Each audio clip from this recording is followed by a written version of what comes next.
What does Begin's creed mean? Have you heard about it? Israel is preventing all enemy countries from acquiring nuclear weapons. How Israel destroyed Iraq and Syria's nuke reactors. How France and other powers kept these countries vulnerable for air attacks from Israel. Hello friends, I am Czar, educating common humans to educate about history and its impacts on today's warfare. Thank you for being with me in this very informative and interesting video. April 18, 2025.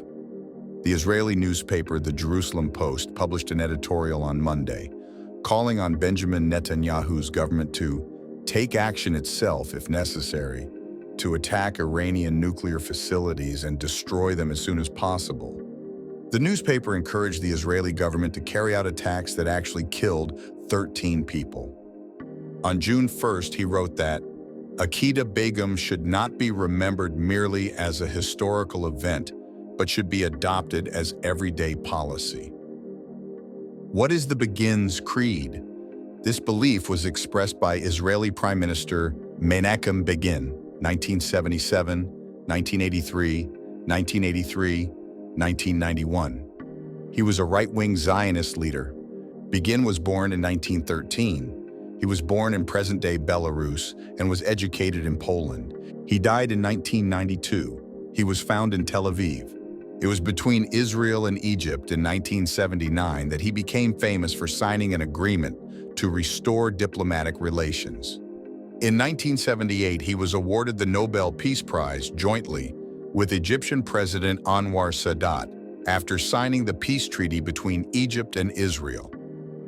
In the early 1960s, Begin took command of an armed organization known as the Irgun, a radical Jewish organization opposed to the British mandate and hostile to the Arabs in Palestine.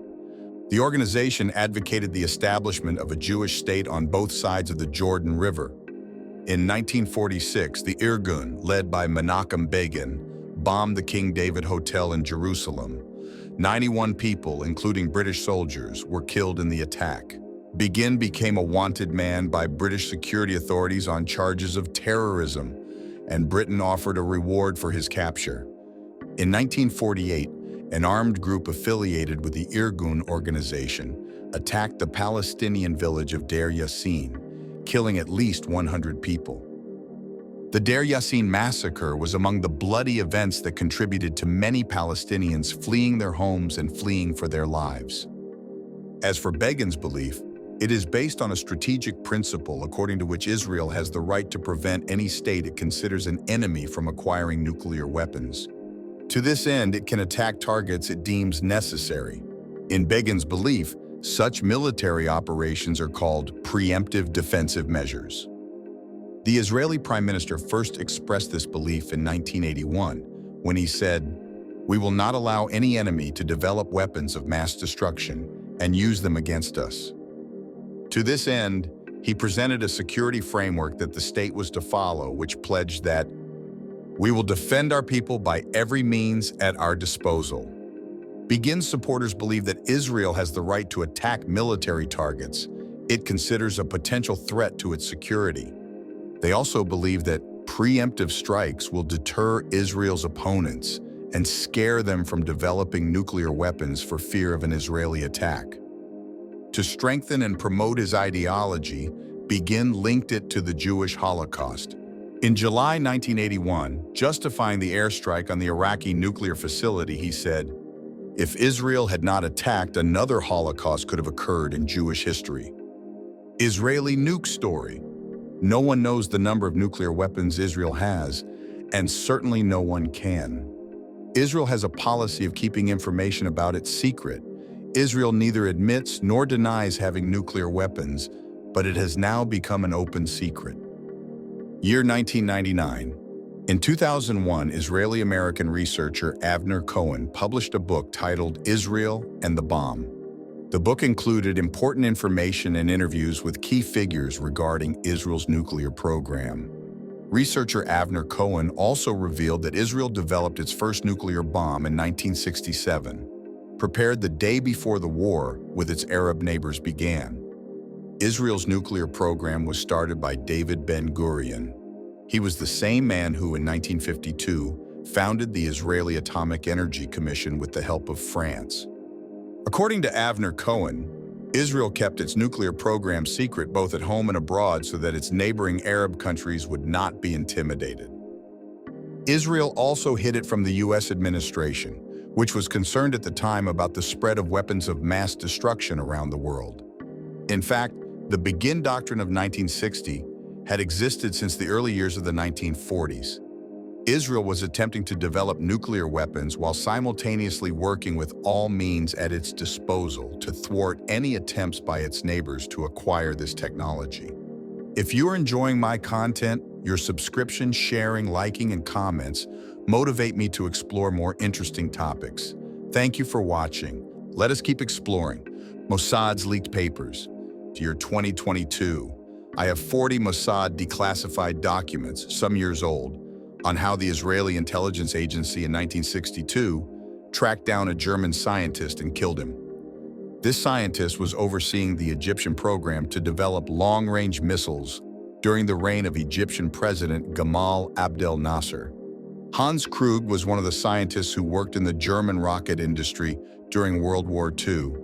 After the fall of the Nazis, many countries, such as the United States and France, competed to employ these scientists and utilize their skills and experience in their military industries.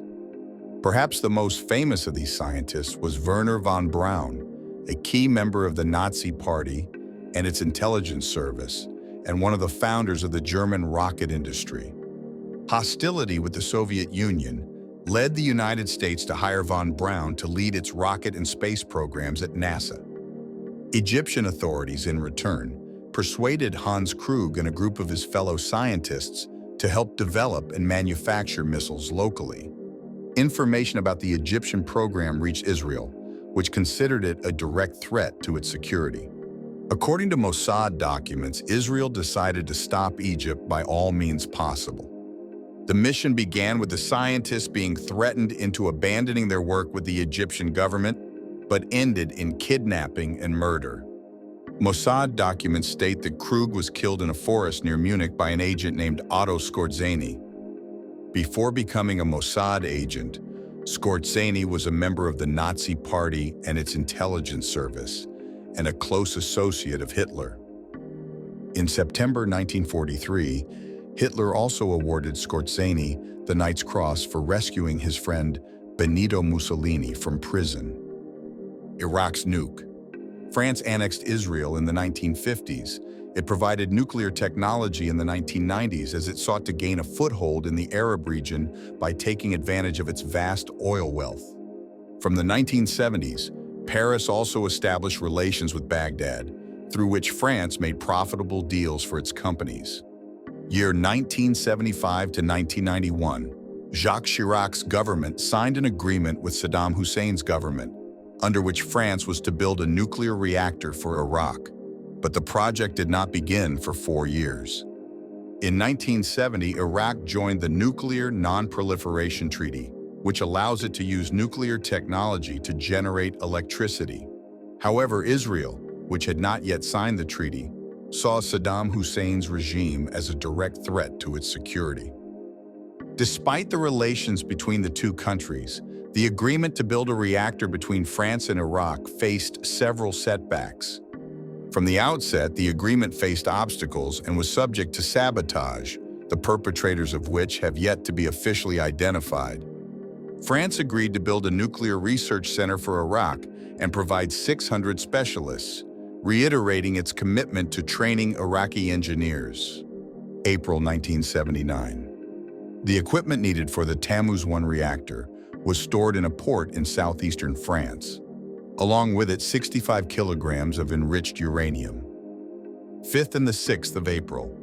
On a mid-April night, a group disguised themselves as tourists and arrived by bus in the French city of Toulon. All these people headed toward the port. 5 of them climbed the northern wall from the bus.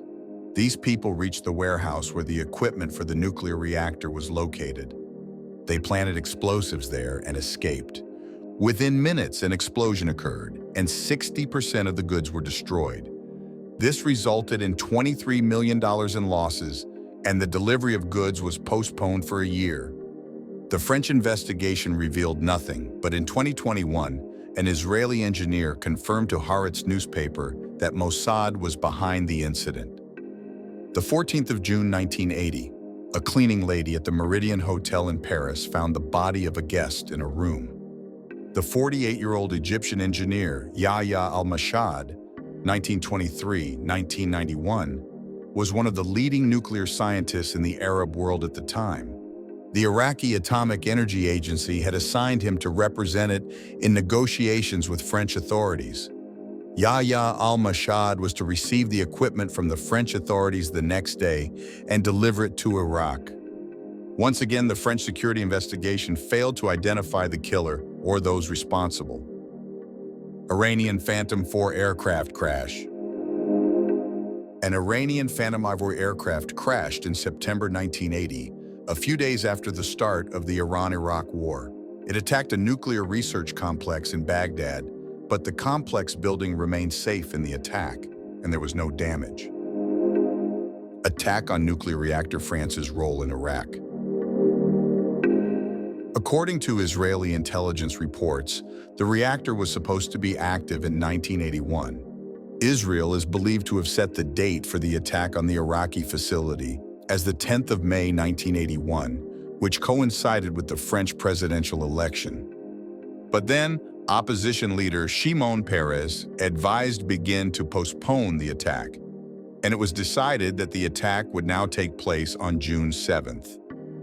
On the 7th of June 1981, 8 Israeli F-16s attacked Baghdad and completely destroyed the reactor. The Israeli planes then returned safely to their bases and were undetected by Iraq's air defense system. Iraq responded to the attack 24 hours later. It wasn't announced until hours later, but then Israel admitted it. This reactor was capable of producing a bomb as large as the one dropped on Hiroshima, a statement said. It was a deadly threat, one that was being prepared to intimidate and threaten the people of Israel. 10 others were killed in the Israeli attack. Iraqis were killed, and it was strongly condemned internationally because it was the first attack on a nuclear reactor. 2 weeks after the attack, Israel admitted for the first time that it had the capability to build a nuclear bomb.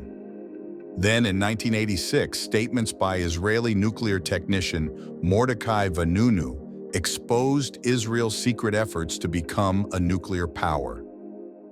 France's enriched uranium. 40 years later, declassified U.S. documents revealed that France had, in the 25th of July 1980 meeting in Paris, assured the United States that the reactor in question could not produce a nuclear weapon due to its design and the materials that France was supplying to Iraq. French engineers were secretly changing the chemical composition of the uranium they were supplying to Iraq, making it completely unsuitable for the production of nuclear weapons. The Al-Kibar reactor in Syria. On the 5th of September 2007, at 10:30 p.m., F-16 jets flew from southern Israel towards the Syrian city of Deir ez-Zor. There, they attacked a complex which Israel described as a nuclear reactor project being built by Syria with the help of North Korean experts. Dozens of people were killed in the attack, but as of 2018, Israel had not yet accepted responsibility. U.S. President George W. Bush wrote in his memoirs that he rejected Israeli Prime Minister Ehud Olmert's request to attack the alleged Syrian reactor without providing any justification. According to U.S. advisor Elliot Abrams, Prime Minister Ehud Olmert responded by saying, "If you don't attack the reactor, we will do it ourselves." In 2018, Olmert said, "When we discovered the nuclear reactor in Syria, we immediately decided to destroy it. We cannot tolerate this on our borders." The Jerusalem Post praised Olmert's stance and described it as a reflection of the Begin Doctrine. The Jerusalem Post wrote that, "Those who warned about the Syrian response in 2007 were wrong. Syria did not respond, just like Iraq did in 1981. Islamic nuke bomb Pakistan. Dr. Abdul Qadir Khan admitted on state TV in 2004 that he illegally sold nuclear secrets to other countries. In May 1974, When India conducted its first nuclear test, Pakistan decided to acquire nuclear energy at any cost. Pakistani Prime Minister Zulfikar Ali Bhutto said, "We will eat grass, but we will definitely make atomic bombs." Their ambitions were fulfilled in May 1998. It was completed by nuclear scientist Abdul Qadir Khan. Pakistan believes that Israel, since the 1990s, has attempted to thwart Pakistan's nuclear program. Suspicious attacks have been carried out on European companies that were financing Pakistan's nuclear project. Dr. Abdul Qadir Khan has been harassed and even received death threats. Pakistani General Feroz Hassan Khan wrote in his book, We Eat Grass, that Pakistan feared that Israel and India would jointly attack its nuclear facility at Kahuta. It is believed that the U.S. had, in 1984, informed the Pakistani government about this matter. Begin began writing letters to the leaders of the world's major powers to express his concerns about Pakistan's nuclear program.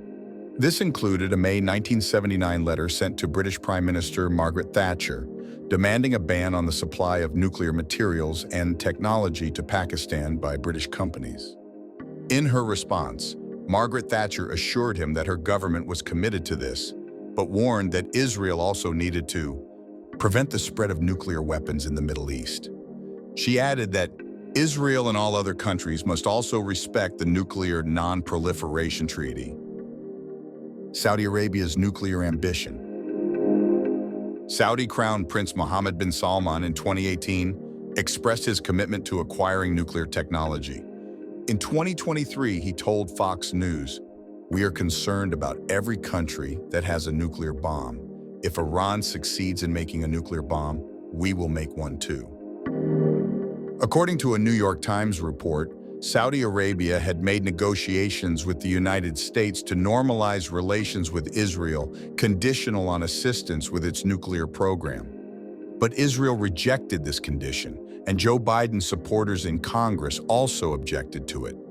Begin's creed and Israel's right to prevent its enemies from acquiring nuclear weapons actually conflict with the rights of other countries in the region. An article by former Saudi intelligence chief Turki al-Faisal sparked a massive social media debate. Turki al-Faisal called on U.S. President Donald Trump to destroy Israel's Dimona nuclear reactor, just as U.S. planes bombed Iran's nuclear facilities. Global nuclear risk. Nuclear energy experts believe that Israeli and U.S. attacks on Iranian nuclear facilities could increase Iran's determination to develop nuclear weapons and could lead the Middle East to a catastrophic nuclear conflict. The International Campaign to Abolish Nuclear Weapons says that just one atomic bomb could kill millions of people in an instant and cause catastrophic damage to the environment. A nuclear explosion in a city like New York could kill 500,000 people. It could cause more than 83,000 deaths in seconds. China, France, India, Israel, North Korea, Pakistan, Russia, the UK, and the US have a combined 12,300 nuclear warheads, and the power of one warhead is far greater and more deadly than the bomb dropped by the United States on the Japanese city of Hiroshima.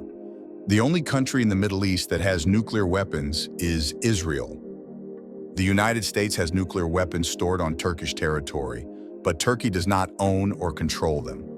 The United States also stores its nuclear weapons in other countries, such as Belgium, Germany, and the Netherlands.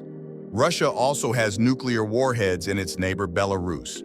Other countries do not have nuclear weapons themselves or keep them on their territory, but because of their political and military alliances, they allow the transportation or storage of nuclear weapons in their country. All of these countries, 9 of which possess nuclear weapons and 6 others that store them on their territory, agree to the potential use of nuclear bombs in military conflict. Russia threatened the West during its war in Ukraine that it could use its nuclear weapons.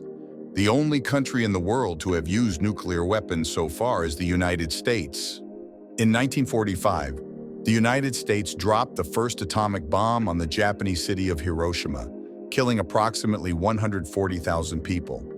Then a second bomb was dropped on Nagasaki, killing 80,000 people. Doomsday attack. According to Israeli researcher Avner Cohen, Israel came close to using nuclear weapons in war against its Arab neighbors twice. The first time was in 1967 during the war, when the Israeli leadership wanted to send a message to Egypt and world powers that they had a weapon of doom.